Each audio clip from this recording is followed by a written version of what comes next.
Reason से बहुत ज्यादा बेली फैट गेन कर और अब आप कपड़े पहनने पे या मिरर में खुद को अनकंफर्टेबल पा रहे हैं। पर ये स्क्रीन पे देख रहे हैं 2019 का मेरा हाल है, जहाँ बल्किंग के नाम पे मैं 2-2 कड़े मुर्गे खा जा रहा था, पर अब मैं कुछ ऐसा दिखता हूँ। और सिर्फ मैंने खुद को नहीं, अपने बहुत सारे क्लाइंट्स को भी ट्रांसफॉर्म। और इस वीडियो में आपके माइक्रोज, आपके कैलोरीज, आपके डाइट प्लान कैसे खुद से बनाना, आपका कैसा वर्कआउट स्प्लिट होना चाहिए, कितना कार्डियो करना चाहिए, स्टेप बाय स्टेप वो सारी चीजें आपको समझाऊंगा। चलते सीधा स्टेप 1 पे। बेली फैट को जड़ से हटाने के लिए हमने डाइट को ही सिर्फ 7 भाग में बांटा हुआ है। पहला स्टेप होगा हमारा TDEE ढूंढना, अर्थात मेंटेनेंस कैलोरी। अगर आप 1 घंटे की वेट ट्रेनिंग कर रहे हो तो आप 400 से 600 कैलोरीज बर्न कर रहे हैं। अगर एक 90 किलो का इंसान 1 घंटा दौड़ता है तो वो 900 कैलोरीज बर्न कर रहा है। अपने शरीर के हिसाब से गूगल से सर्च करके इसे जोड़ के रखें। फिर वहां पर आप 5 फीट 10 इंच के ऊपर है 1800 कैलोरीज का एवरेज। अगर आप 5 फीट 10 के नीचे हैं तो आप 1500 अपना मेटाबॉलिक रेट मानिए। अब TDEE का फॉर्मूला आपका एक्सटर्नल कैलोरी बर्निंग के साथ बेसल मेटाबॉलिक रेट होता है। कैलोरी बर्निंग तो ढूंढ ली, मेटाबॉलिक रेट ढूंढने के लिए हमें अगर 1500 और 1800 कैलोरीज को BMR मान ले, 5 फीट 10 के नीचे वाले लोगों की 2400 डाइट आएगी, 5 फीट 10 के ऊपर वालों की 2600-2700 डाइट आएगी हद से। आप इन डाइट को 1 हफ्ते तक कंज्यूम करो। अगर वेट बढ़ गया दैट मींस कि आपके कैलोरी सरप्लस में है, और अगर वेट हल्का भी कम हुआ दैट मींस कि आप ऑलरेडी डेफिसिट में हो। ऐसे आपको मिलेगा मेटाबॉलिक रेट, क्योंकि एग्जैक्ट मेटाबॉलिक रेट को ना कोई गूगल कैलकुलेटर बता सकता है, सस्ते में आने वाली मशीन। दूसरा स्टेप, हमें अपने डाइट में से सबसे पहले शुगर, मैदा, भुनी तली चीजों को हटाना पड़ेगा। एक आदत बनानी पड़ेगी कि जिसे हम लाइफ लॉन्ग सस्टेन कर सके। आने वाले वक्त में जब हमारी डाइट डेफिसिट में होगी तो सबसे बड़ी दिक्कत क्रेविंग की होती है। सिर्फ यही करने से इनिशियल वीक में ही हमारा जो वाटर वेट है वो भी लूज होने लगा। तीसरा, कैलोरी डेफिसिट कैसे करनी। मान लीजिए 5 फीट 10 के नीचे वाले भाइयों का मेंटेनेंस कैलोरीज 2300 के आसपास आया। हमें चीनी, मैदा, तेल हटाना है। वर्कआउट जिसके बारे में आगे बात करेंगे वो प्रॉपर्ली करना और चेक करना। तब तक चेक करना है जब तक आपकी बॉडी वेट लूज करना ना बंद कर। किसी लोगों का 1.5 हफ्ता लगेगा, किसी लोगों का 2 हफ्ता लगेगा, किसी लोगों का 3 हफ्ता लग जाएगा। जहां पे वेट लूज होना बंद हो जाए खाली पेट, वहां पे आपको कैलोरी डेफिसिट बनानी। और 2300 से सीधा 2000 नहीं जाना है। छोटे से छोटे डेफिसिट को बना के ज्यादा से ज्यादा फैट लूज करने का कोशिश रखना है। फॉर एग्जांपल 2300 से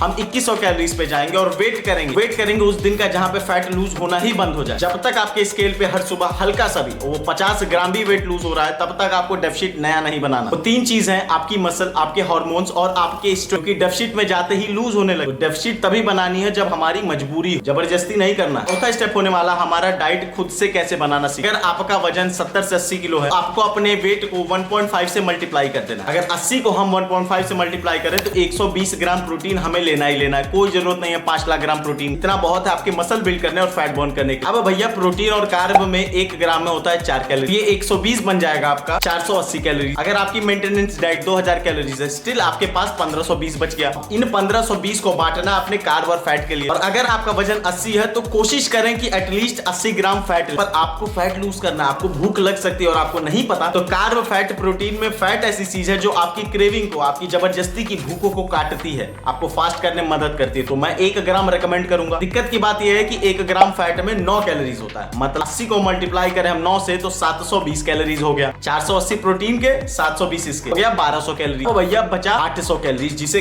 प्योर और प्योर कार्ब में बांटना है। 1 ग्राम कार्ब में होता है 4 कैलोरीज, तो आपके पास 200 ग्राम कार्ब का मौका है। कोशिश करिएगा कि अपने पोस्ट वर्कआउट मील और अपने सोने के टाइम वाली मील दोनों में कार्बोहाइड्रेट का अमाउंट ऊपर रखें, जिसका ग्लाइकोजन फिलिंग आपकी हो सके, आपकी रिकवरी बेहतर हो सके, मसल लॉस के चांसेस होते हैं उसको थोड़ा सा कम कर सके। हम लोग डेफिसिट में जाते हैं तो ह्यूमन बॉडी की लिमिटेशन है कि मसल लॉस होने लगता, और जैसा कि बताया बेली फैट हटाना है तो मसल स्ट्रेंथ और हार्मोन तीनों ऊपर रहना चाहिए। चलते हैं 5वें स्टेप की तरफ। आपको अपना खाना स्वयं बनाने की कोशिश करना। इससे क्या होगा, तो भैया घर पे कोई बनाता है तो उसको नहीं पता है कि कितना तेल, नमक, मैदा डालना है, कैसे बनाना, राई बनाना है, ग्रेवी बनाना है, वो आपके सामने लाके पटक दे। और अगर आपको सीरियसली लूज करना है बेली फैट और लीन एक फिजिक बनानी है तो भैया ये खुद करना पड़ेगा। मैं भी यही करता हूँ, साकेत गोखले भी यही कर रहे होंगे, यशानंद भी यही कर रहे हैं। उनके जैसा बनना है, मेहनत डालना पड़ेगा। 8वां स्टेप है हर एक फूड। मेरे सामने भैया ये अंडा पड़ा हुआ है, छोला पड़ा हुआ है, वो सीड पड़ा हुआ है, वो मुसली का डिब्बा पड़ा हुआ है, खरीद के लाया था कुछ देर। एक फूड का मुझे कैलोरीज, उसमें कितना प्रोटीन है, उसमें कौन सा मिनरल है, वो सारी चीजें मुझे याद है। और आपको भी करना पड़ेगा। लेकिन आप सेम खाना नहीं खाओ, उसे कैलकुलेट करना। हो सकता है आप बाहर जाओ, घूमने जाओ, वहां पे कैलकुलेट करना। जिंदगी रोज एक जैसी नहीं होगी, तो अगर आप सीख गए कि भैया कौन से फूड में क्या फायदा है, क्या नुकसान है, कितना कैलोरीज है, बहुत सरल हो जाएगा। फिटनेस 2 महीने का गेम नहीं है, लाइफस्टाइल है। इस चीज को समझने की कोशिश करिएगा। तो थोड़ी देर में ऐसे सप्लीमेंट्स बताऊंगा जो आपको जड़ से बेली फैट बर्न करने में मदद करेंगे। पर उससे बड़ा सवाल है बेली फैट लूज करने के लिए हम ट्रेनिंग करें या फिर सिर्फ कार्डियो। आपकी बॉडी की ओवरऑल मसल मास सिर्फ और सिर्फ वेट ट्रेनिंग से बढ़ती है। कार्डियो आपको कैलोरीज बर्न करने में मदद करता है, पर जब तक बॉडी में ओवरऑल मसल मास नहीं होगा तब तक बॉडी का metabolic rate, testosterone level, other hormones अपने लेवल्स पे नहीं है। और जैसे कि आपको पता है बेसल मेटाबॉलिक रेट आपकी बॉडी का सबसे ज्यादा कैलोरीज बर्न करता है थ्रू आउट अ डे, तो आपको सबसे पहले उस पर ध्यान देना पड़ेगा। और वो तभी हो पाएगा जब शरीर वक्त के साथ मसल मास बढ़ाती जाए, इससे आपकी जिम के अंदर कैलोरी बर्निंग तो होती रहे पर उसके साथ आपका मेटाबॉलिक रेट भी ऊपर जाते रहे। वेट ट्रेनिंग की बात करें तो भैया सिंपली आपको प्रोग्रेसिव ओवरलोड फॉलो करना, कोई जरूरत नहीं पुश पुल लेग करें, डबल मसल करें, हाई करें, हो करें। ये सिंपली आपको अपने शरीर के हिसाब से आने वाले कल की ट्रेनिंग में थोड़ा सा टफनेस लानी है। कोशिश करना है कि थोड़ा सा सेट बढ़ा दें, कोशिश करना है कि भैया आज 2 किलो उठा रहे हैं तो कल 3 किलो उठाने की कोशिश करें। कोशिश करना है अपनी ट्रेनिंग में इंटेंसिटी लेते हैं। अगर आप एक महज बिगनर हो तो आप सिंगल मसल से ट्रेनिंग कर सकते हो, अपने हर एक मसल को एक दिन दे सकते हो। और अगर थोड़ा बहुत वक्त हो चुका है तो प्रो स्प्लिट पे जा सकते हो, जहां पे पर डे 6 से 7 एक्सरसाइजेस आप करके 2 मसल को ट्रेन कर सकते हो। बात एब्स की करें, आपकी बेली फैट की करें तो आप कितने भी क्रंचेस मार लो, आपका एब्स तभी विजिबल होगा जब आप लोअर बॉडी फैट पे होगा और आपके शरीर में ज्यादा से ज्यादा मसल। कैलोरी बर्निंग और आपकी डाइट सबसे इंपॉर्टेंट हो जाती है। डाइट आपको समझा दिया, आप कैलोरी बर्निंग की बात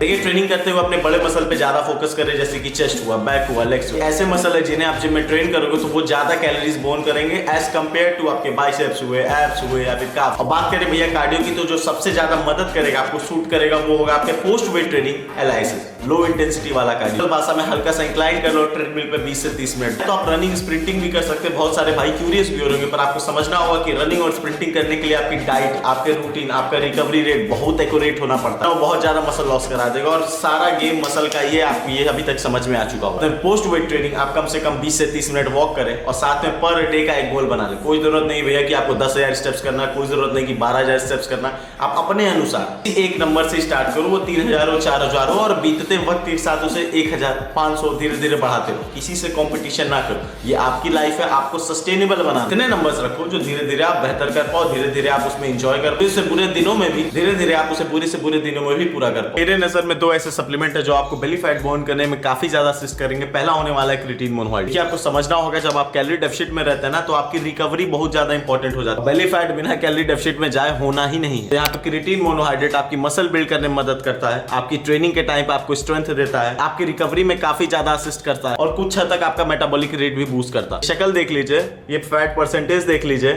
अगर इस हालत में मैं क्रिएटिन मोनोहाइड्रेट अगर मिस कर दिया तो मेरी रिकवरी होना नामुमकिन हो जाएगा 1700-1800 कैलोरीज पे। और जिम में बिना ट्रेनिंग के मैं नया मसल बनाऊंगा, क्रिएटिन मोनोहाइड्रेट पहले पिक होगी। दूसरा पिक आपका एलार्जिनिन होने वाला। देखिए अमीनो है, प्रोटीन का हिस्सा है जो आपको जो सिंपली आपकी बॉडी में नाइट्रो ऑक्साइड लेवल्स बढ़ा देता है। वहां से ब्लड का मूवमेंट ज्यादा तेज हो जाता है, ब्लड पहुंचता है हमारे स्टबन जोन में, जैसे कि हमारे लोअर एब्स पे, थोड़े से हिप्स पे। तो स्टबन जोन को बर्न करने में असिस्ट करता है, वहां से ब्लड खींच के लाता है, वहां से एटीपी खींच के लाता है। स्टबन जोन से भी एटीपी यूटिलाइज होना स्टार्ट हो जाती है तो वो बर्न होना स्टार्ट हो जाता है। तो लोअर चेस्ट जैसे इश्यूज, लव हैंडल जैसे इश्यूज, बेली फैट जैसे इश्यूज को सॉर्ट करने का सबसे बड़ा तोड़ एलार्जिनिन है। काफी सस्ता सप्लीमेंट, आप चाहे तो न्यूट्राबेस से ये दोनों सप्लीमेंट्स खरीद सकते हैं, जहां पे कोड युवराज लगाएंगे आपको 10 से 15% एक्स्ट्रा डिस्काउंट मिल जाए। ये थी भैया एक सिंपल स्टेप बाय स्टेप आपको बेली फैट बर्न करने का तरीका। रियली वो आपको सीखने को मिला हो तो एक लाइक जरूर करना, मेरे लिए बहुत मैटर करता है, भले आपके लिए कुछ। तो मिलता हूं अगली वीडियो में कुछ नया इन्फॉर्मेशन के साथ। Thank you.